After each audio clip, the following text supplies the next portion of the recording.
नमस्कार, शून्यकाल देख रहे हैं आप। मैं हूं आपके साथ सोनू सेन। छत्तीसगढ़ में चिलचिलाती धूप के बीच अब सियासी पारा भी चढ़ने लगा है। मुद्दा है प्रदेश के सरकारी स्कूलों का नए शैक्षणिक सत्र का। एक तरफ सरकार स्कूलों को संस्कार की पाठशाला बनाने की तैयारी कर रही है, तो दूसरी तरफ विपक्ष ने इसे बुनियादी सुविधाओं से ध्यान भटकाने वाला दांव करार दिया है। शिक्षा मंत्री के मंत्रोच्चार वाले बयान पर पीसीसी चीफ दीपक बैज ने तीखे सवाल दागे हैं। आखिर क्या है स्कूल के नए सत्र का पूरा विवाद?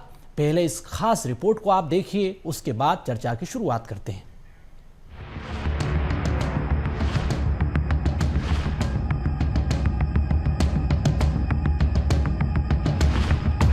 छत्तीसगढ़ के सरकारी स्कूलों में इस बार घंटी बजने के साथ ही मंत्रों की गूंज सुनाई देगी। शिक्षा मंत्री गजेंद्र यादव ने नए सत्र का खाका खींचते हुए साफ कर दिया है कि प्रदेश की शिक्षा व्यवस्था अब संस्कार और संस्कृति के नए सांचे में ढलेगी। सरकार की योजना है कि स्कूल की शुरुआत राष्ट्रगान और राष्ट्रगीत के साथ साथ श्लोक मंत्रोच्चार से की जाए। इतना ही नहीं, बच्चों को किताबी ज्ञान के साथ साथ महापुरुषों की जीवनी और छत्तीसगढ़ की माटी के 30 त्योहारों से भी जोड़ा जाएगा। राष्ट्रगान, राष्ट्रगीत, श्लोकों और मंत्रोच्चार के साथ होगी सरकारी स्कूलों की शुरुआत। 15 अप्रैल से 15 जून तक शिक्षकों को दिया जाएगा विशेष प्रशिक्षण। 16 जून को पहले ही दिन बच्चों को साइकिल, यूनिफॉर्म और जरूरी संसाधन मिलेंगे। सहायक वाचन में छत्तीसगढ़ के सभी स्थानीय 30 त्योहारों को किया जाएगा शामिल। महापुरुषों के व्यक्तित्व और कृतित्व पर हर महीने आयोजित किए जाएंगे विशेष व्याख्यान। छत्तीसगढ़ के सरकारी स्कूलों में अब मंत्रोच्चार के साथ पढ़ाई शुरू होगी, लेकिन सरकार के इस सांस्कृतिक होमवर्क पर विपक्ष ने घेराबंदी शुरू कर दी है। पीसीसी चीफ दीपक बैज ने सरकार की मंशा पर सवाल उठाते हुए इसे असली मुद्दों से पल्ला झाड़ना बताया है। बैज का आरोप है कि सरकार स्कूलों को शिशु मंदिर बनाने की कोशिश कर रही है, जबकि हकीकत में स्कूलों के पास बुनियादी ढांचा ही नहीं है। आने वाले जो शिक्षा में हम लोग बहुत सारा कुछ बदलाव कर रहे हैं। जो सहायक वाचन में छत्तीसगढ़ के सारे 30 त्योहार पर्वों को हम ले रहे हैं। इन सब के साथ प्रतिदिन राष्ट्रगीत, राष्ट्रगान के साथ 2-3 मंत्रों का उच्चारण, मंत्रों के उच्चारण के साथ साथ एक महापुरुष उस महीने में जिनका जन्मदिन रहे, जैसे जुलाई में किसी महापुरुष का जन्मदिन है, उसके 2-5 मिनट के लिए एक व्याख्यान मन से होगा। प्रदेश सरकार और शिक्षा मंत्री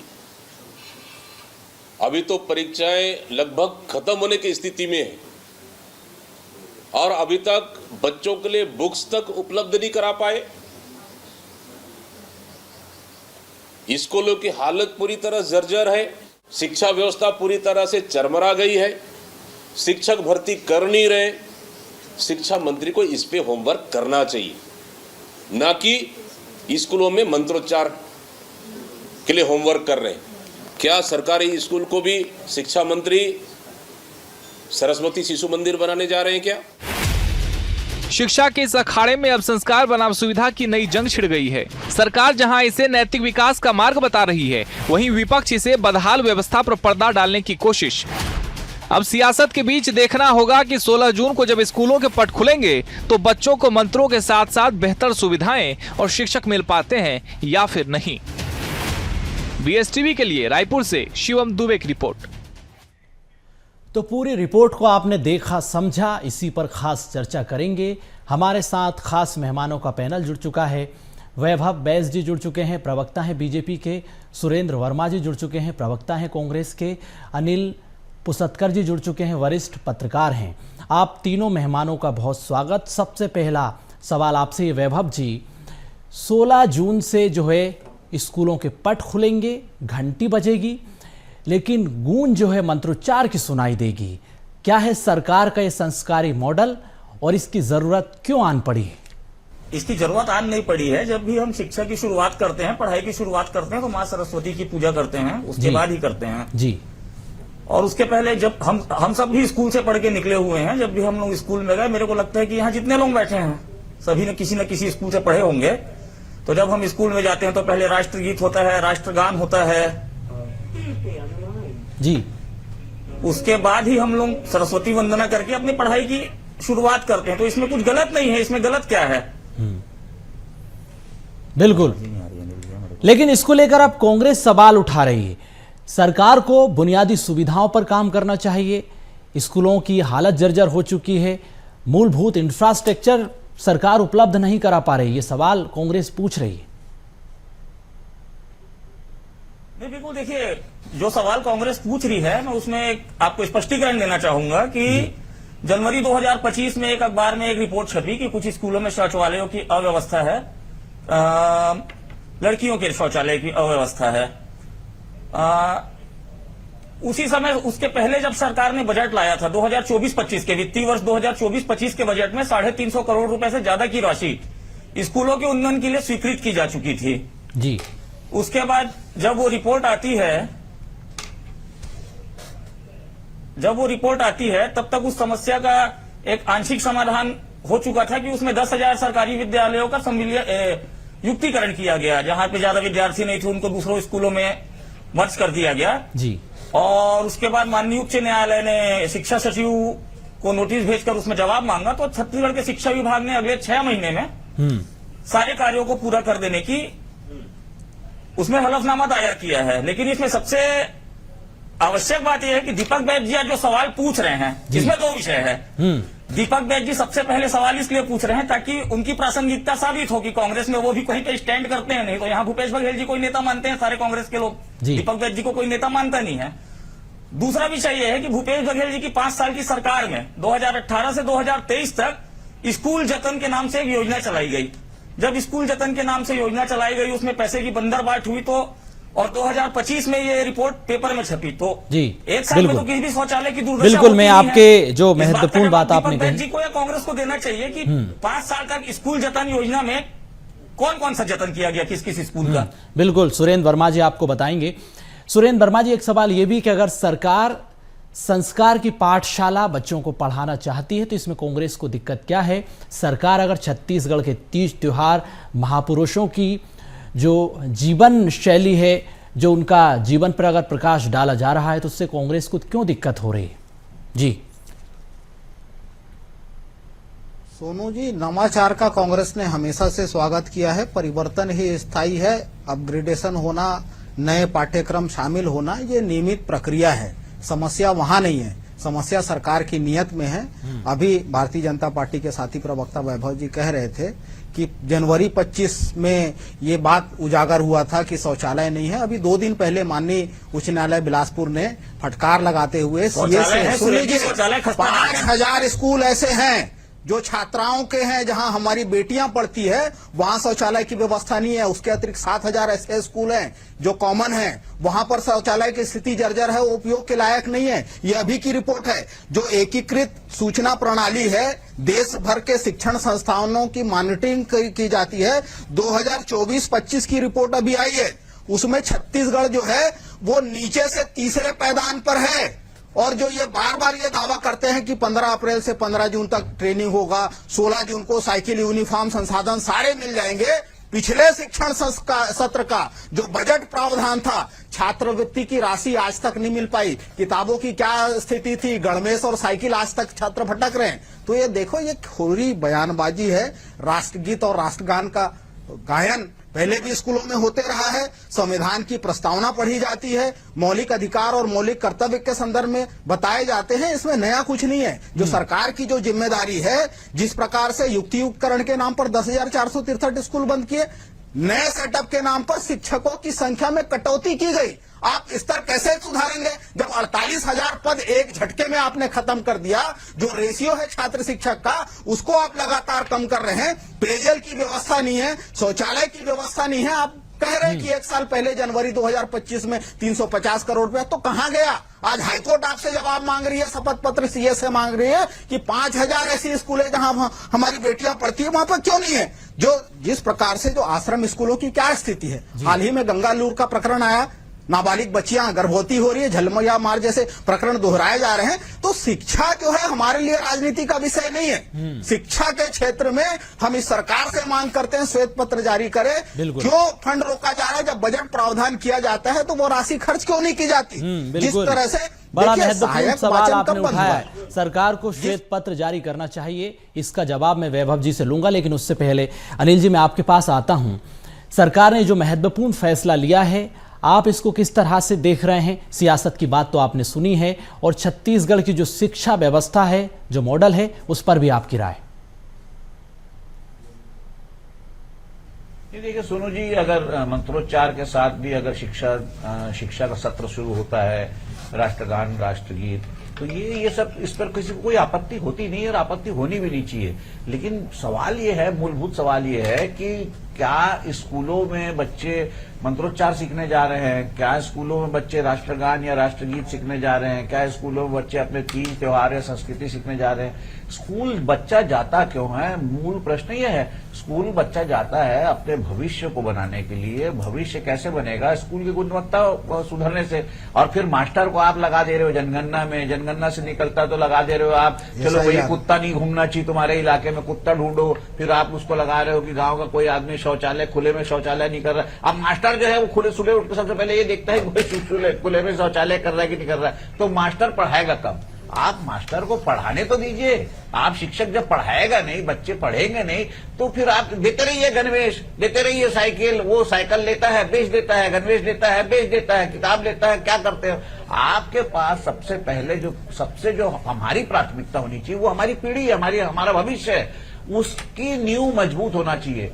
मैं दुर्भाग्य है, और मैं दुर्भाग्य से इस बात को कह रहा हूं कि हिंदुस्तान में सिर्फ छत्तीसगढ़ नहीं, सारे प्रदेशों का यही हाल है कि जितनी भी सरकारी स्कूलें हैं, उसकी छाती पर, उसकी कब्र पर प्राइवेट स्कूलें उग रही है। गली मोहल्ले में कॉन्वेंट होता है, वहां भीड़ लगे रहती है बच्चों की, और आपको बच्चों को लाने के लिए, स्कूल में भर्ती कराने के लिए, वहां महंगी महंगी फीस में बच्चे को पढ़ा रहे हैं, गरीब भी पढ़ा रहा है। और आपके सरकारी स्कूल में बच्चों को लाने के लिए साइकिल ले ले बेटा, मिड डे मील ले ले बेटा, ये किताब ले ले बेटा, ये गणवेश ले ले बेटा, और उसके बाद भी बच्चा आ नहीं रहा, पढ़ नहीं रहा है। तो आप सोचिए ना, आप खड़े कहां हैं? ये सब मत सोचिए कि आप कर क्या रहे हैं, आप ये सोचिए कि आपके ये सब करने का मतलब क्या निकल रहा है, और बच्चे जा कहां रहे हैं। हमने देखा है पोराबाई प्रकरण यहाँ पे मेरिट में आई थी, बाद में पता चला कि नकल का मामला है। तो ये बहुत दुर्भाग्यजनक है। स्कूल जो है, स्कूल होना चाहिए। सिखाइए, आप संस्कार सिखाइए, कोई इसमें दिक्कत नहीं है।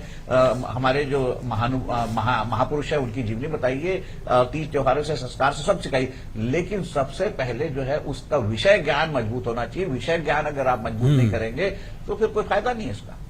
जी वैभव जी, इसमें कोई आपत्ति नहीं है।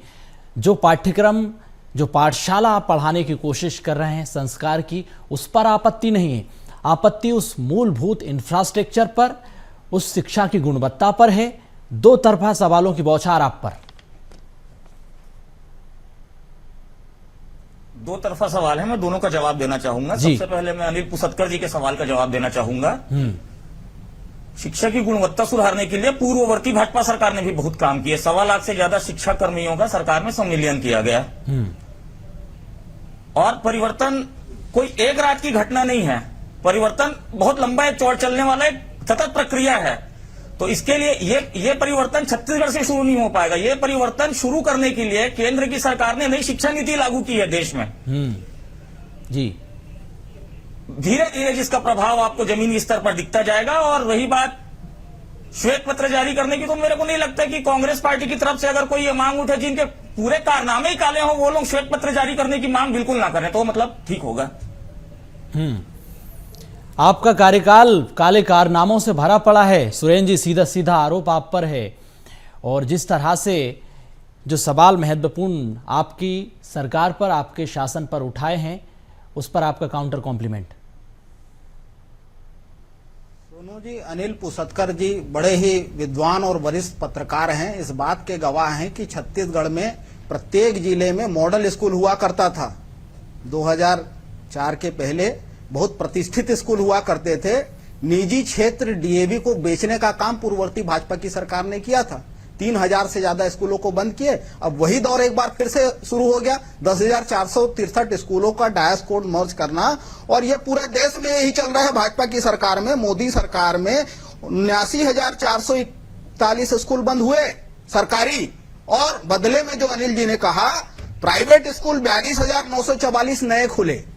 जो आरटीई एक्ट का जो खुलेआम उल्लंघन हो रहा है, पिछले साल जो सीटें देखे, आरटीई के तहत जो है निजी स्कूलों में 25% सीटें जो होती है वो गरीब बच्चों के लिए रिजर्व होती है, जिसका भुगतान सरकार करती है। पिछले साल जो कोटा था 81,000 का, जो आंकड़े देते हैं निजी स्कूल से आते हैं, और उन सीटों पर प्रवेश की प्रक्रिया सरकार के द्वारा की जाती है। डीईओ और बीओ नोडल अधिकारी होते हैं, वो प्रक्रिया पूरी कराते हैं। 42,000 सीटें खाली रह गई। डॉक्यूमेंट अपूर्ण बताए, किसी को दूरस्थ जगह में प्रवेश दिया जिसके कारण से वो जा नहीं पा। और इस साल 80% से ज्यादा कटौती करके मात्र 19,489 उसमें सीटें हैं इस साल जो घोषित किया। मतलब 80% सीटों पे जो हितग्राही है, पात्र जो गरीब बच्चे हैं, उनको प्रवेश से वंचित किया जा रहा है। जो नर्सरी और केजी 1 में भर्ती होती थी वो ये रोक दिए। जो बच्चा नर्सरी केजी 1 केजी 2 पढ़ के आएगा, उसके जगह में आप गरीब बच्चों को आरटी में सीधे पहली में प्रवेश दिलाएंगे तो ड्रॉप आउट रेट तो बढ़ेगा। पहले से ही पिछले 2 साल का आप देखेंगे 22% से ज्यादा ड्रॉप आउट रेट है। जो गुणवत्ता को लेकर अनिल जी ने बात कही, ये केंद्रीय एजेंसी के सर्वे का रिकॉर्ड है, जिसमें छत्तीसगढ़ में भाषाई स्तर पर जो हमारा परफॉर्मेंस है वो -3 है और विज्ञान में -5 जी। और जिस तरह से ये केवल श्रेय की राजनीति करते हैं, ये शिक्षकों की भर्ती तो कर नहीं पा रहे हैं। बृजमोहन अग्रवाल जी पहले शिक्षा मंत्री थे, 35,000 भर्ती की घोषणा की है विधानसभा में। उसके बाद अगले साल 25,000 की घोषणा हुई, इस साल 5,000 की किए, एक भी नहीं। तो हर साल हर महीना शिक्षक रिटायर हो रहे हैं, लेकिन उनकी संख्या जिस हिसाब से भर्ती होनी चाहिए, बिल्कुल शिक्षकों की भर्ती का एक बड़ा मुद्दा है, बड़ा सवाल है। वैभव जी, बहुतेरे सवालों के अक्स तले सवाल ये भी कि सरकारी स्कूल बंद हो रहे हैं। आप देखिए कि प्राइवेट स्कूल हर गली मोहल्ले में आपको दिख जाएंगे, किराने की दुकान की तरह प्राइवेट स्कूल खोले जा रहे हैं। कैसे शिकंजा कसेंगे आप, कैसे शिक्षकों की भर्ती होगी?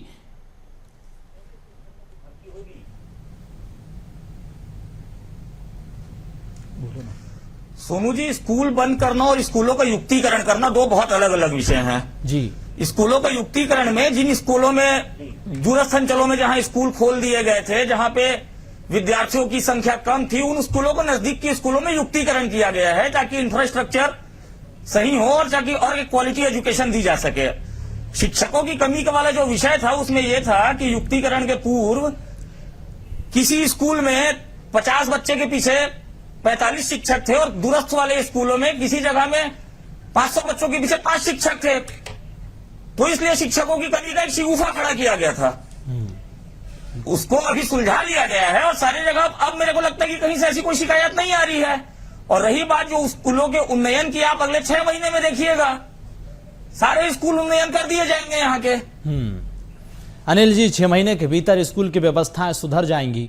सरकार के दावों को आप किस तरह से देखते हैं और कैसे इस व्यवस्था को बदला जाए, सुधारा जाए? ये देखिए सोनू जी, इस वैभव ने कहा कि परिवर्तन एक दिन में नहीं होता। मैं मानता हूं एक दिन में एक साल में कुछ नहीं होता, लेकिन छत्तीसगढ़ राज्य को बने तो 25 साल हो गए हैं। जब 25 साल में कुछ नहीं हुआ तो 6 महीने में क्या हो जाएगा? देखिए, मैं बहुत दूर की बात नहीं करता, मैं और आंकड़ों की बाजीगरी भी नहीं कर रहा हूं। मैं ये बता रहा हूं कि राजधानी रायपुर में एकमात्र जो है बड़ा पब्लिक स्कूल होता था राजकुमार कॉलेज, और एक कॉन्वेंट होता था जिसमें हम लोग पढ़ते थे। बाकी जो मल्टीपर्पज स्कूल है, जो यहाँ का शासकीय जो गवर्नमेंट स्कूल है, वहां से उपराष्ट्रपति हिदायतुल्लाह पढ़ के निकले, वहां प्रवेश के लिए लाइन लगती थी। आज आप बताइए उसकी स्थिति क्या है? और कॉन्वेंट कितने खुल गए हैं? डीपीएस खुल गया है, डीएपी खुल गया, पता है नहीं कहां से गली कूचे में कॉन्वेंट खुल जा रहा है। सोनू कॉन्वेंट, मोनू कॉन्वेंट, अरे ये सब खुल कैसे रहे? आप अनुमति दे कैसे रहे? आप सरकारी स्कूल के आसपास के दायरे में प्राइवेट स्कूल खोलने की अनुमति दे रहे हैं और उसके बाद कहते हैं कि सरकारी स्कूल बंद नहीं होना चाहिए। आज की स्थिति में ये है, जो हालत सरकारी जो अन्य संस्थाएं हैं, जैसे अस्पताल है, सरकारी अस्पताल को आप मार रहे हैं, न फंड दे रहे हैं, न दवाइयां दे रहे हैं, तो वहां का मरीज बीमार जो है वो डर के मारे जो निजी अस्पताल में जा रहा है। वैसी जो है बच्चे जो है स्कूली सरकारी स्कूल में कौन पढ़ाएगा? मैं अपने बच्चे को चपरासी क्यों बनाऊंगा? ये पहली मानसिकता होती कि मैं सरकारी स्कूल में भर्ती करूंगा तो बच्चे को बनाऊंगा क्या बाबू? तो वो अपने बच्चे को साहब बनाने के लिए, भले उसको अंग्रेजी आए ना आए, उसके खानदान में कोई अंग्रेजी बोला हो ना, वो गटपट अंग्रेजी स्कूल में भेज देता है। तो आप पहले, सबसे पहले विश्वास तो जीतिए। आपको पहले गुणवत्ता सुधारना पड़ेगा। जब स्कूलों में पढ़ाई अच्छी होगी, पढ़ाई का स्तर अच्छा होगा, तो मैं नहीं समझता इसी शहर के जो मल्टीपर्पज स्कूल, जिसका मैं नाम ले रहा हूं, शासकीय बहुउद्देशीय जो स्कूल थी, वहां एडमिशन के लिए, प्रवेश के लिए लाइन लगती थी, अप्रोच लगती थी। आज वहां बच्चे नहीं है। तो आपके बच्चे जा कहां रहे, निजी स्कूल में क्यों जा रहे हैं? पलायन जो हो रहा है बच्चों का निजी स्कूलों की ओर सरकारी स्कूलों से, वो बहुत बड़ा कारण है। आपको उन बच्चों का जो पलायन हो रहा है सरकारी से निजी स्कूलों की तरफ, उसको रोकना पड़ेगा। उसको रोकने के लिए बच्चों का विश्वास जीतना पड़ेगा। और बच्चों का विश्वास जीतने के लिए आपको सबसे पहले स्कूल का वातावरण तैयार करना पड़ेगा। मास्टर को आज ड्यूटी लगा दे रहे हो, जाओ वही जनगणना कर, SIR कर, ये कर, वो कर, तो मास्टर को पढ़ाने तो दीजिए। कमी अलग है, वो जो संविदा शिक्षक जो है, वो संविदा कर्मचारी जो जितने भी है, शिक्षा कर्मी हो चाहे स्वास्थ्य कर्मी हो, सब आज तक हड़ताल में चले आ रहे हैं। बिल्कुल बिल्कुल। सुरेंद्र वर्मा जी, एक सवाल आपसे भी कि जनता ने कांग्रेस के शासन को भी देखा, 20-25 सालों के भीतर बदहाल शिक्षा व्यवस्था वेंटिलेटर पर नहीं आ पाई। कांग्रेस के शासन में भी उम्मीद थी कि शिक्षा व्यवस्था में बदलाव होगा। अब बीजेपी कह रही कि एक रात में तो हम परिवर्तन कर नहीं सकते, समय तो लगेगा साहब। सोनू जी, आपको याद होगा कांग्रेस की सरकार ने स्वामी आत्मानंद उत्कृष्ट स्कूल खोले, अंग्रेजी और हिंदी दोनों माध्यम में, जहां पर लोग जो है अपने बच्चों को बड़े बड़े निजी स्कूलों से निकाल के एडमिशन के लिए लाइन लगाते थे। और भारतीय जनता पार्टी के बड़े बड़े नेता जो है अनुशंसा लिखते थे DEO को, BEO को वहां प्रवेश के लिए। उस व्यवस्था को चौपट करने का काम ये सरकार ने किया, क्योंकि इनके फोकस में शिक्षा व्यवस्था सुदृढ़ करना है ही नहीं। क्योंकि इनको पढ़ा लिखा विद्वान यदि निकलेगा छत्तीसगढ़ का विद्यार्थी, छत्तीसगढ़ का बच्चा, तो इनसे सवाल पूछेगा और इसी सवाल से भागते हैं। इनको तो IT सेल के पेड वर्कर और ट्रोल आर्मी तैयार करना है। मूल बात इनके फोकस में जो है 50,000 के टीवी को 10 लाख में खरीदना है, जम्बूरी जैसे घोटाले करना है। 12वीं का हिंदी प्रश्न पत्र जो है 3 दिन पहले व्हाट्सएप में घूम रहा था, आज तक FIR नहीं लिखी गई। एक तरफ सरकार पेपर निरस्त करके फिर से एग्जाम ले रही है, यदि और ये मंत्री जो हैं ये साफ तौर पर इनकार करते हैं कि पेपर लीक हुआ ही नहीं। तो इनके फोकस में भ्रष्टाचार है, फर्नीचर घोटाला से लेके स्कूलों में मध्याह्न भोजन के कुकर खरीदी भ्रष्टाचार भी सर्वविदित है। तो जिस तरह से आप रिक्रूटमेंट बढ़ाएंगे नहीं, आप नियमित शिक्षक रखेंगे नहीं, 48,000 से ज्यादा स्कूल है, हर स्कूल में न्यूनतम संख्या जो शिक्षकों की थी एक कटौती की, मतलब सीधे 48,000 पद आप खत्म कर दिए। उसके अतिरिक्त 65,000 से ज्यादा स्कूल शिक्षा विभाग में पद रिक्त हैं शिक्षकों के। आप कह रहे हैं युक्तियुक्त करके हमने सब कुछ दूर कर दिया। वैभव जी, जवाब दीजिए, शिक्षा व्यवस्था आपने चौपट कर दी है, वर्कर के भरोसे है, नियमितीकरण कीजिए, नए स्कूल खोलने पर काम कीजिए, प्राइवेट स्कूलों पर शिकंजा कसिए, कोई कंस्ट्रक्टिव मॉडल लेकर आइए। से निकाल दिए गए कितने साल से? ये तो नियमितीकरण का 100 दिन में नियमितीकरण का वादा था। जवाब देंगे आपका वैभव जी। एक बात समझ में नहीं आती, आत्मानंद विद्यालय अच्छा विद्यालय था, मैं भी उसकी तारीफ करता हूं। लेकिन आप मेरे को यह बताइए कि आत्मानंद विद्यालय का बजट जब इतना बड़ा विजन था पुरानी सरकार के पास, तो उसका विजन शिक्षा विभाग में, उसका बजट शिक्षा विभाग में क्यों नहीं डाला? सोनू जी, आपको जान के हैरानी होगी कि आत्मानंद विद्यालय चलता DMF के फंड से था। तो आप भी चला लीजिए ना। आपकी मर्जी के लोग वहां पर सप्लाई करेंगे, आपकी मर्जी के लोग वहां पे सामान लगाएंगे और आपकी मर्जी से वो होगा। देखिए, ऐसा नहीं होता। शिक्षा विभाग नाम की भी कोई चीज है। स्कूल शिक्षा विभाग से चलेगी। और रही बात की ये पद खाली है, वो पद खाली है, ये सब आंकड़ों पे मैं नहीं जाता। युक्तिकरण के नाम पे मैं पहले भी बता चुका हूं कि जिन स्कूलों में 50 बच्चे के पीछे अगर वहां पे 15 टीचर थे और किसी स्कूल में 500 बच्चे के पीछे सिर्फ 10 टीचर थे, तो वहां से वहां हटाया गया। कटौती ऐसा की गई है। इसको हर बात को अन्यथा लेने की जरूरत नहीं है। और शुरू में शिक्षा पद्धति तो कांग्रेस ने बनाई ना, जब देश आजाद हुआ। किसकी शिक्षा पद्धति चल रही थी देश में? लॉर्ड मैकाले की चल रही थी ना। आप कौन सी अच्छी पढ़ाई करवा दी है?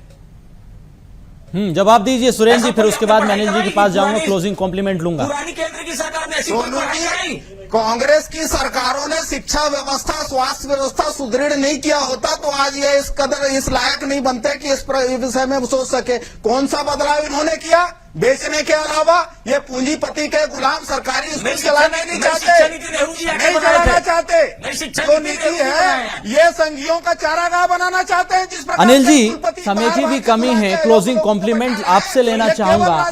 बच्चों के भविष्य का सवाल है, सरकार को क्या करना चाहिए? रेलिवेंट सुझाव आप दीजिए। क्या रास्ते बचते हैं लोगों के पास, जनता के पास, बच्चों के पास? Anil ji, closing complement. दूर करने का पाप जो है वो भारतीय जनता पार्टी का षड्यंत्र है। भाजपा की सरकारें नहीं चाहती कि। चलिए सुरेंद्र जी, आपने अपनी बात रखी, वैभव जी आपने भी अपनी बात रखी। अनिल जी, क्लोजिंग कॉम्प्लीमेंट आपका। बच्चों के भविष्य का सवाल है जी। स्कूल में शिक्षक नहीं है, कितने शिक्षक कितने एकल शिक्षक है, कितने हैं इनको पता नहीं। देखिए सुरेन जी, वैभव जी, आप दोनों ने बेहद शालीनता से सार्थक संवाद में हिस्सा लिया। अब अनिल जी को क्लोजिंग कॉम्प्लीमेंट आप करने दीजिए। जी अनिल जी, बच्चों के भविष्य का सवाल है, रेलिवेंट सजेशन आपका।